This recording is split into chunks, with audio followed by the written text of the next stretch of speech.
Greetings of peace, fellow social workers. It is a privilege and a pleasure to be with you today for the 2022 National Convention of the Philippine Association of Social Workers Incorporated, or PASWI.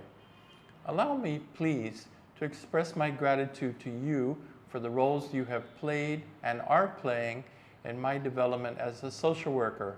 I have learned a lot from and with you. Perhaps more importantly, I wish to take this occasion to commend you for your service to the people of the Philippines, as well as many other countries. Filipino social workers can be found throughout the country and virtually all over the world, helping our brothers and sisters in the family we call humanity. A special shout out to those who teach social work. The topic assigned to me is social reintegration of displaced families and communities. It is an important and timely topic, so much so that I have taken the liberty of recasting it as a theme, specifically Home for Good. You will understand why shortly, but first, some context. You know, today more than 100 million people worldwide remain forcibly displaced due to persecution, armed conflict, violence, or disaster. The vast majority are displaced within their own country. This number, the largest ever, is more than 10% higher than that reported for 2021. Note that this figure does not include the many displaced by man-made disasters, the effects of environmental degradation and climate change, development aggression, land grabbing, or other acts of inhumanity. Add them to the figure mentioned earlier to appreciate the epic challenge before us. Recognize also that many people in the Philippines, including a significant proportion of those participating in this national convention, have been or remain displaced due to some of these same causes. These include, for example, roughly 150,000 persons still displaced by the siege of Meriam City, as well as the siege of Zamboanga City, and super typhoons Odette and Carding. In this context, it is both heartening and inspiring to see Filipino social workers serving on the front lines, both here and abroad, giving their all day in and day out to protect as well as assist the displaced. Likewise, social workers from and in other countries who have been trained by social work educators from the Philippines. Protecting and assisting the displaced is vitally important work. The primary focus of such humanitarian effort is saving lives, alleviating suffering, preventing harm, and maintaining human dignity. This includes helping to ensure basic needs are met, such as safety, food, water, shelter, and psychosocial support. Further, social workers are often called upon to put into place child protection mechanisms, to help organize the affected population to meet basic needs, to manage evacuation centers, and to establish functioning referral networks. As such, in this arena, we see social workers intervening largely at the micro and meso levels. Another element of this work is promoting recovery from such external shocks, which brings us back to our theme, Home for Good. While the necessity, meaning, and impact of protecting and assisting the displaced cannot be overstated, I believe it is now time for the social work community to invest greater effort, energy, rigor, and expertise in promoting lasting, durable solutions to displacement. That is, helping displaced persons get home as soon as possible in a safe and dignified manner, under conditions that will allow them to fully recover and stay home. In other words, home for good. Helping the displaced get home for good includes a variety of key objectives. For example, ensuring everyone has or obtains civil documentation, particularly authenticated certificates of live birth. This means following the procedure for late registration for those who, for whatever reason, did not receive birth certificates at a very early age. It also means enabling the registration and provision of the appropriate identification cards for all, I repeat, all persons with a disability and all senior citizens. Helping affected populations get home for good also involves working on shelter issues with a focus on those who've lost their homes. Special attention should be directed to the disadvantaged and most vulnerable, and in particular, those who live in so-called no-build zones.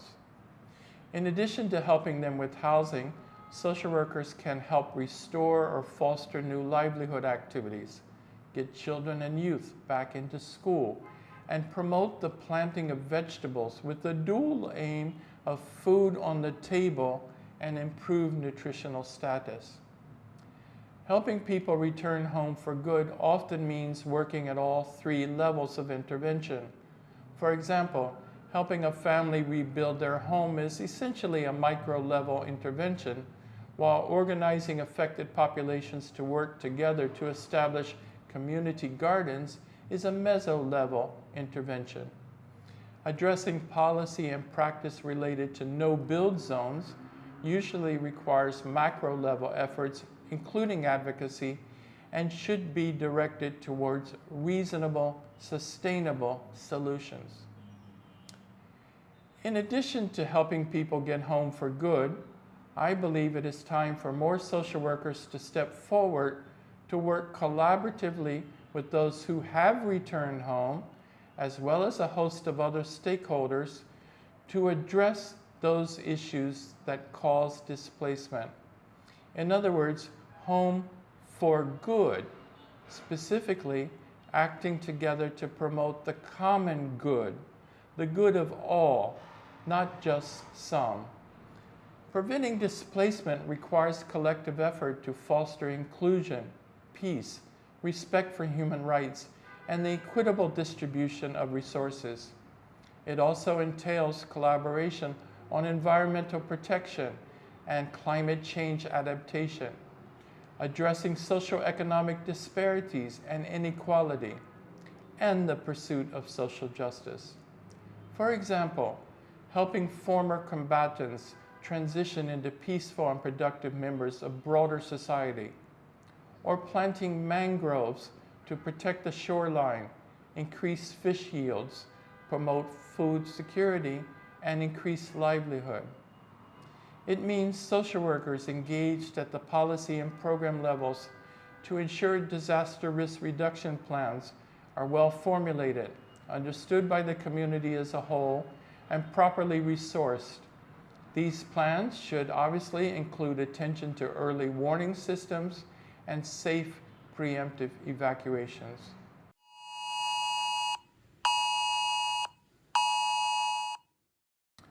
Meriam Tedding has been assisting displaced persons and promoting durable solutions through CFSI for nearly 7 years. She belongs to an indigenous peoples group, specifically the Sama Bajau. Meriam speaks 6 languages or dialects, and before joining CFSI, worked in the Office of the Presidential Advisor on the Peace Process. She also lectured in local universities on community development. We asked Meriam to speak about her life, work, and future.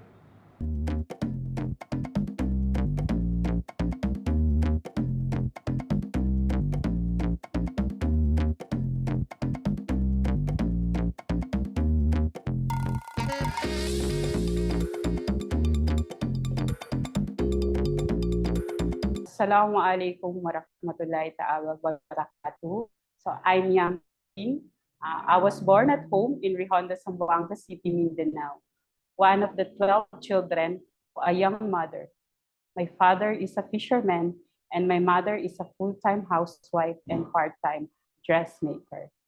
Scholarship made it possible for me to obtain basic education and completed college with a degree in community development. In 2012, I completed a master's degree program in social work with the assistance of Community and Family Services International.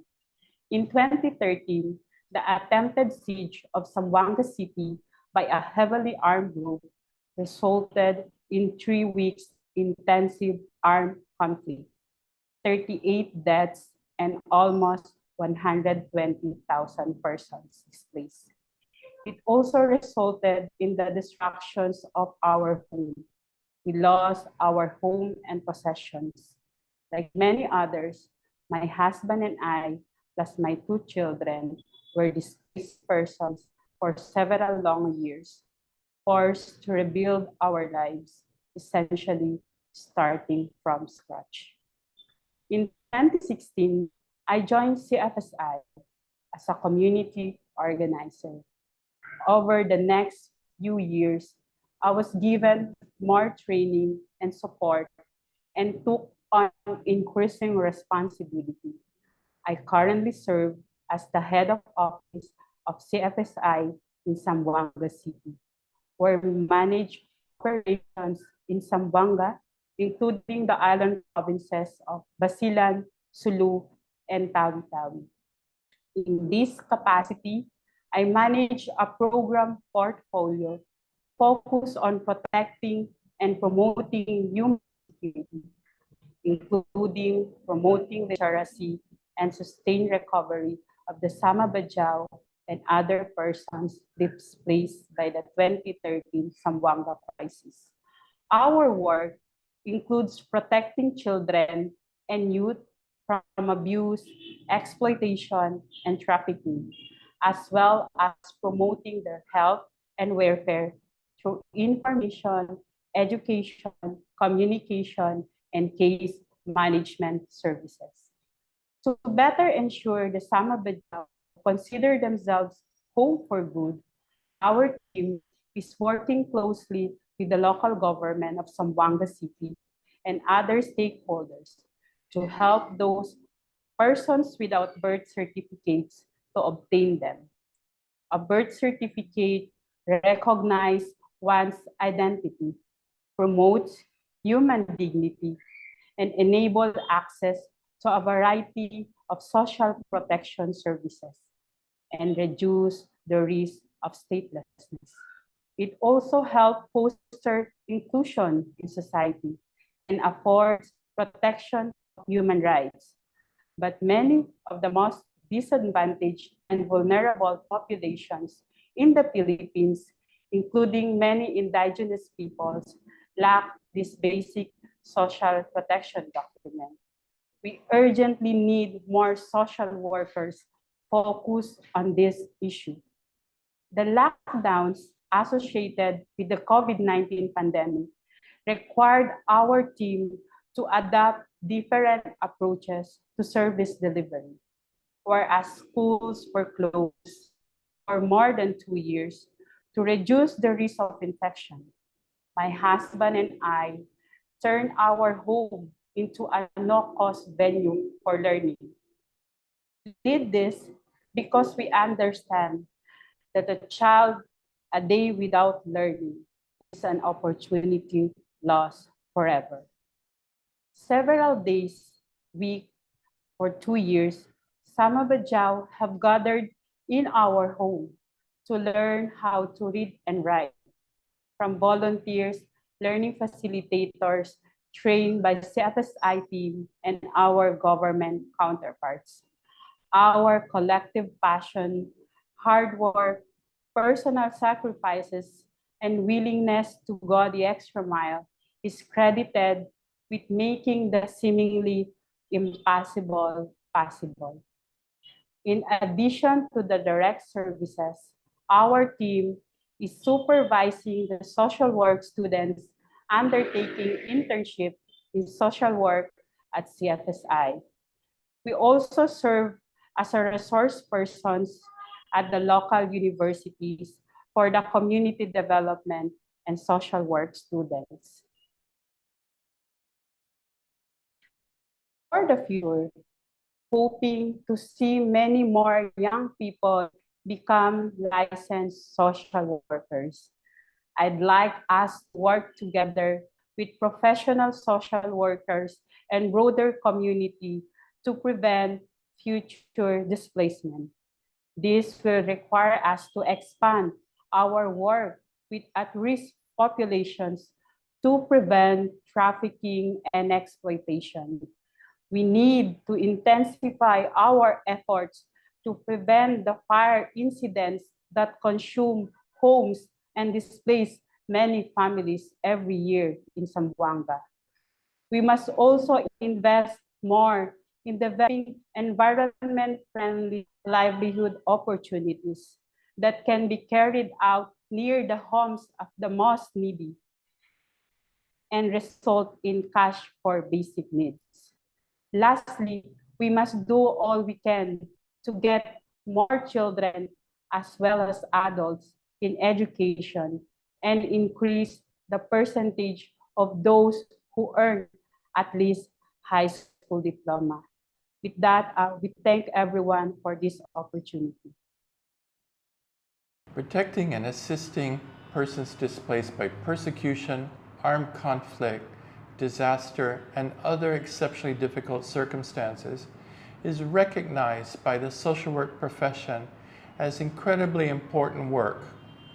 But we can and we should do more. So please accept this as my challenge.